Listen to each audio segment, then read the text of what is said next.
नमस्कार दोस्तों, आपका समाचार अपना देश के इस क्राइम एपिसोड में स्वागत है।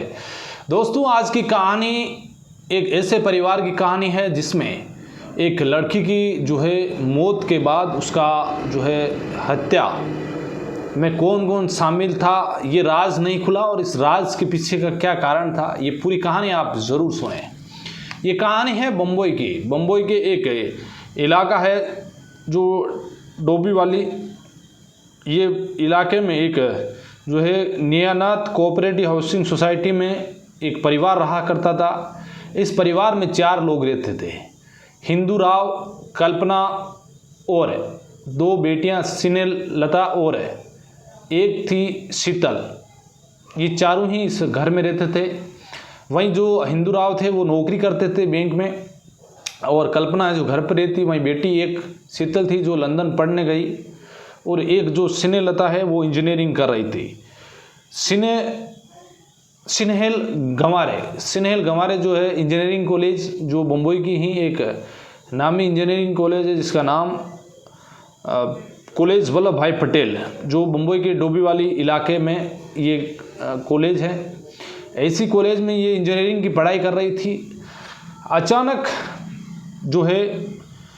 19 जुलाई 2007 को जब उसकी माँ कल्पना करीब 4:30 बजे घर पहुँचती है तो वो देखती है कि घर की जो कुंडी है वो बाहर से बंद है, और अंदर जब वो दाखिल हुई तो उससे पहले उसने देखा कि जो स्नेहल की जो चप्पल है वो बाहर पड़ी है, और अंदर जाने के बाद उससे एक पानी का गिलास नज़र आता है बेडरूम में। उसके बाद वो इधर उधर देखती है, फ़ोन लगाती है, फ़ोन स्नेहल का बंद, स्विच ऑफ आ रहा है। तो माँ ने सोचा कि कहीं आस पड़ोस में गई होगी। इधर 4:30 बजे के करीब ये कल्पना, जो स्नेहल की माँ थी, ये वो घर पर आई थी, कहीं बाहर गई हुई थी।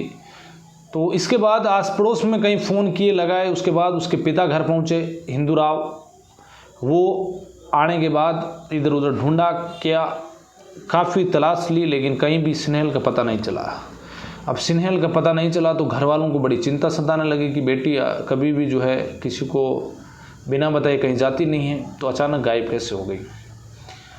स्नेहल और गायब होने के बाद जो उनकी माँ है कल्पना और हिंदू राव रात को करीब 10 बजे के आसपास वो डोंबी वाले इलाके में जो पुलिस स्टेशन वहाँ जाते हैं और गुमशुदगी की रिपोर्ट दर्ज करा देते हैं।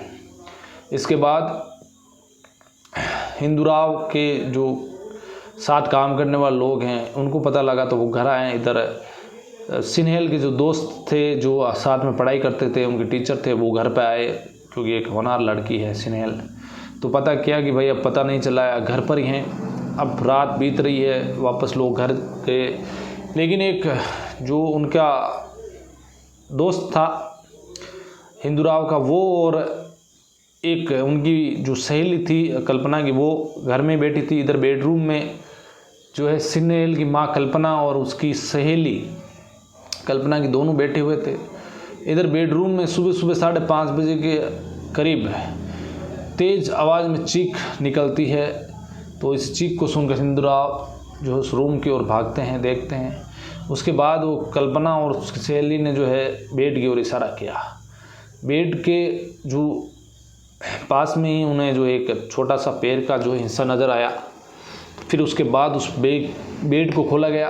बेड को खोलने के बाद उस पर गद्दा हटाया गया। गद्दा हटा के उस बेड को खोला तो उस जो बॉक्स था उसमें स्नेहल के मुंह में एक कपड़ा ठूंसा हुआ सफ़ेद कलर का, और दोनों हाथ पीछे बंधे हुए। अब घर वालों ने निकाला कि भाई चलो कि अभी हॉस्पिटल लेके चलते हैं, कहीं जिंदा तो नहीं है, लेकिन तब तक वो दम तोड़ चुकी थी। अब नज़दीक अस्पताल लेकर पहुँचे। अस्पताल लेकर पहुंचने के बाद स्नेहल की डॉक्टरों ने जांच की और उसे मृत घोषित कर दिया। अब उसकी जो रिपोर्ट पुलिस थाने में दर्ज करा रखी थी डोंबिवली इलाके की पुलिस स्टेशन में कि भाई एक स्नेहल नाम की लड़की गुमशुदा है।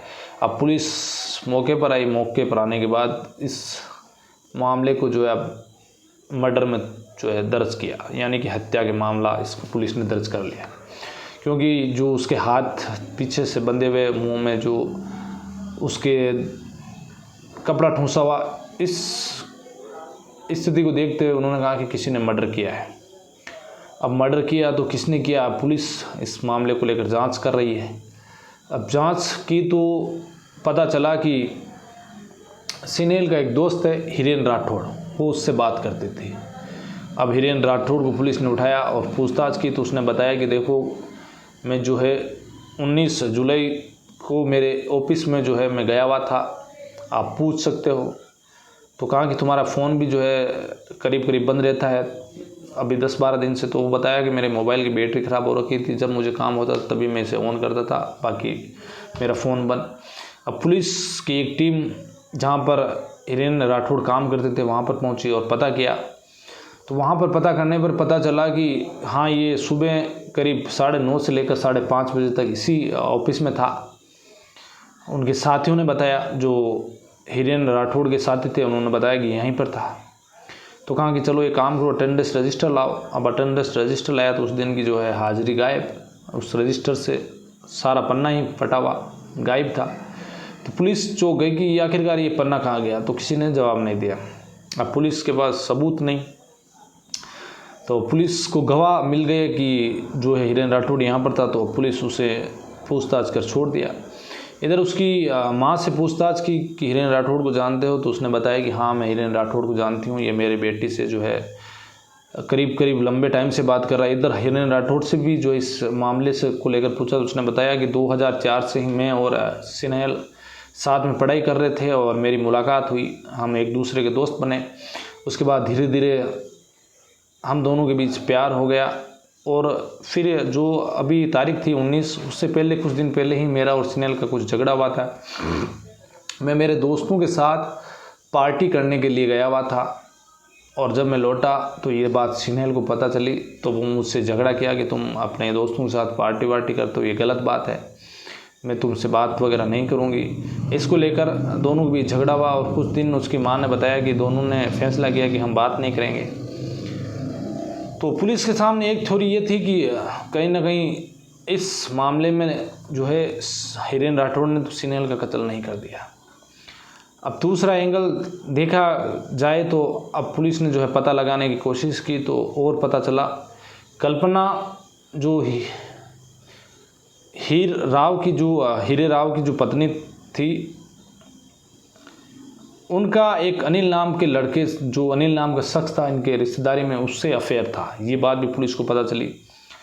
तो अब पुलिस के सामने एक थ्योरी बन गई कि भाई कहीं ना कहीं कोई जान पहचान का ही शख्स ने इसकी हत्या की है घर में आकर ही, इसके अलावा कोई बाहर का आदमी शख्स जो है नहीं। अब 4 लोग इस संदेह के घेरे में आए, हिरेन राठौड़, हीरे राव और कल्पना और अनिल।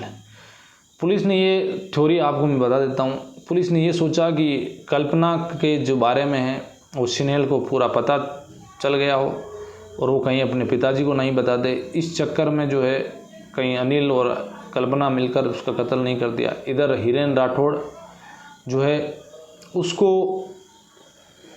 अपनी जो स्नेहलता थी अपने दोस्त, उसको बातचीत करना बंद करने की वजह से वो हत्या कर सकता है। इधर हीरे राव जो उसका बाप है, कहीं ना कहीं उसके बारे में जब हिरेन राठौड़ के बारे में पता चला तो इस वजह से कत्ल कर सकता है। अब पुलिस ने फैसला किया कि अब इनका जो है पॉलीग्राफ टेस्ट कराया जाए। अब पॉलीग्राफ टेस्ट के लिए जो है अब इन्हें ले जाया गया, पॉलीग्राफ टेस्ट हुआ। उसके बाद फोरेंसिक जो रिपोर्ट आई उसमें कल्पना और अनिल को क्लीन चिट दे दी गई कि भाई इन लोगों पर कोई संदेह इसमें जो है नज़र नहीं आया। लेकिन जो हिरेन राठौड़ था उसकी सारी चीज़ें तो सही है, लेकिन जब उससे पूछा गया कि क्या तुमने हत्या की है तो वो उसने 2 बार नो बोला। तो उस टाइम जब बोलते वक्त उसकी जो है धड़कन तेज़ हुई, उसका ब्लड प्रेशर जो है हाई हुआ और उसके जो हाव भाव थे थोड़ा अलग हुए, यानी कि पॉलीग्राफी टेस्ट में ये संदेह आ रहा है।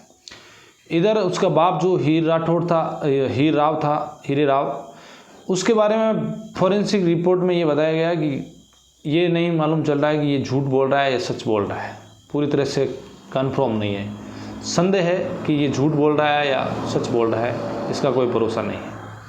अब इसके बाद पुलिस के सामने चुनौती कि भाई अब आखिरकार इसकी हत्या किसने की। धीरे धीरे जांच का दायरा बढ़ता गया। इधर जब हिरेन राठौड़ के बारे में कुछ नहीं मिला तो वो फिर अपनी पढ़ाई के लिए वो विदेश चला गया। विदेश यूएस गया, वहाँ पर उसकी मैनेजमेंट की कुछ पढ़ाई बाकी थी तो वो वहाँ पर पढ़ाई की। इसी बीच 2010 के अंदर उसके पिता की डेथ हो जाती है। अब ये मामला था 2007 का, 3 साल यूएस रहा, उसके बाद वो यूएस से भारत लौटा। भारत लौटने के बाद उसने खुद ही जाकर जो है कोर्ट में कहा कि मैं नार्को टेस्ट कराने के लिए तैयार हूँ, यानी कि यदि सिन्हल की मैंने हत्या की है तो आप मेरा नार्को टेस्ट करा सकते हो। कोर्ट ने जब इजाज़त दी तो फिर इसे जो है पुलिस ने गिरफ़्तार किया 20 अप्रैल 2010 को। इसे गिरफ़्तार करके इससे पूछताछ हुई और इसे जो है जेल भेज दिया गया और उसके बाद इसकी बेल भी हो गई। कुछ दिनों बाद बेल हुई तो इसने फिर वापस पॉलीग्राफ टेस्ट के लिए मना कर दिया कि मैं अब नार्को टेस्ट नहीं कराऊंगा। यानी कि एक शख्स जिसने खुद एप्लीकेशन दी, उसके बाद पुलिस ने गिरफ़्तार किया, उसके बाद उसकी बेल हुई और उसके बाद जो खुद ने ही जो इसको नार्को टेस्ट कराने के लिए अब मना कर दिया। क्योंकि जब कोई शख्स मना कर देता तो उसका ज़बरदस्ती आप नार्को टेस्ट नहीं कर सकते हो, ऐसी पॉलिसी होगी। तो इस कहानी में जो है 2007 में ये घटना घटी, उसके बाद किसी को भी नहीं पता चला कि आखिरकार सिन्हल का कौन कातिल है। अभी भी ये मामला जो है विचाराधीन है, लेकिन आज तक इसके कातिल नहीं पकड़े गए हैं। तो आज ये कहानी जब मैं पढ़ी तो मैंने कहा आज आपको सुनाता हूँ। तो एक ऐसा कत्ल जिसमें अभी भी सस्पेंस बना हुआ है कि आखिरकार सिन्हल का कौन कातिल था। तो आज की कहानी में बस इतना ही, फिर किसी कहानी में मुलाकात होगी। तब तक सावधान रहिए, अलर्ट रहिए, क्राइम से बचिए। जय हिंद।